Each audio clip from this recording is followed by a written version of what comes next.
Yes, sir. Can you tell us about your transition from trainers and your first flight in P-47? Well, yeah.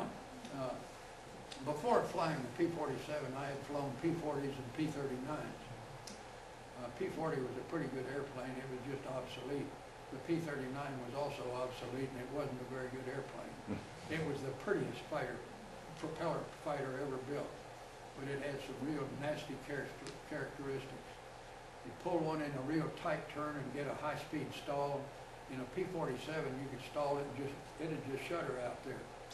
P-39, you get a high-speed stall and she'd snap about 3 times with you before you could stop it. Twice I stalled the thing nearly straight up and had it come end over end like that, and that's really disconcerting. I have no idea how to get out of that. I have been told that the P-39 would flat spin, but I never saw it happen, never happened to me. So those were the airplanes we were flying before we got to P-47s. Those were nowhere near like a P-47. What you did was sit there and read the tech manuals till you thought you understood the airplane. And then you went out and got in the cockpit, and somebody that was familiar with the plane would blindfold you, and they'd say, you know, throttle. You reach, you had to, without looking, grab it. You know, master switch. You had to know where those were blindfolded. Once you did that, they'd say, okay, fly it. So you go out there and get the airplane, and P-47 was a gentle airplane. It was a big brute of a thing, but it was very solid, very stable. I have actually stalled the thing like that and walked it like May I that. have your attention, please? The library will be closing at 9. If you need any assistance, please ask the librarian. Okay. We would also remind you that the library laptops must be returned at this time. Are they talking to us? Oh. So the first time I flew a fighter plane was not a P-47, it was a P-40. We were flying AT-6s up to that point, and we did the same routine. You read the tech orders on it.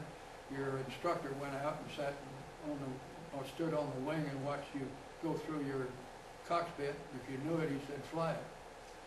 So I got in the P-40, and you've seen P-40s, it sits there like that. And I taxied the thing out, and your exhaust stacks are right up here. And we had to take off with the canopy open, so in case you turned the thing over, they could get you out. And pointed down the runway and gave it the throttle, and that hot exhaust gas came blasting back and hit me in the face. And I thought, you know, what kind of a monster have I got a hold of here? And it was so much more responsive than any of the trainers that it was a little scary right at first, but it, you know, I got up in the air and played with it, and it was a gentle plane. I was a little bit scared to land it because it had real narrow landing gear and a reputation for ground loops, but I had no problem. It was fine. The P-47 takeoff could be dicey if you didn't remember to lock the tail wheel. You had 2,000 horsepower out there and a 13-foot diameter propeller. When you gave that thing the throttle, it's going off the runway. You could not control the torque in it. So you had a locking tail wheel. You pointed it down the runway and locked that tail wheel and pulled the stick back in your lap to keep the tail wheel tight on the ground and gave it the throttle. As long as you did that, you didn't have a problem. Once you got enough speed to raise the tail, the rudder worked. And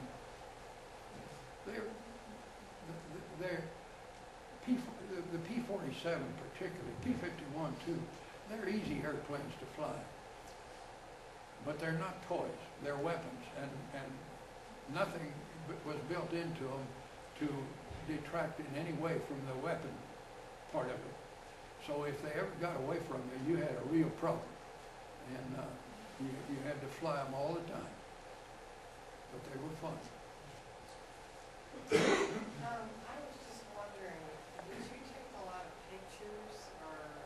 I can't hear you. Do you have very many pictures, or did you take cameras, or? Yeah, I've got all of these pictures. I've got negatives for them. I've got a scrapbook at home full of them. Yeah. What happened is there's a guy here. I don't know if you all may know him. His name's Leo Fassian. He had a Bonanza. I don't know whether he still has it or not. But anyway, he is a vice president of Texas Industries. an engineer. He had a hobby of collecting airplane pictures, and he goes way back to nearly the Wright brothers. So he saw an ad on eBay for a collection of film negatives from World War II. It was the entire collection of a guy named Casimir Gardaki, who was our photo technician. And his family was selling those pictures, 1,100 of them. So he bid on them and got them. And he went over to North Carolina to pick them up. And there's a book there he bought also. It says Thunder Monsters Over Europe, Thunder Monsters Over Normandy. That was written by one of our group people. It was our fighter group he's writing about. And Leo bought that book and was looking through it and saw my name. So when he got back to Dallas, it said Dallas, he got back here, he looked it up in the phone book and called me, and I got together with him, and I went through every one of those negatives and identified almost all of them. So I have access to that collection.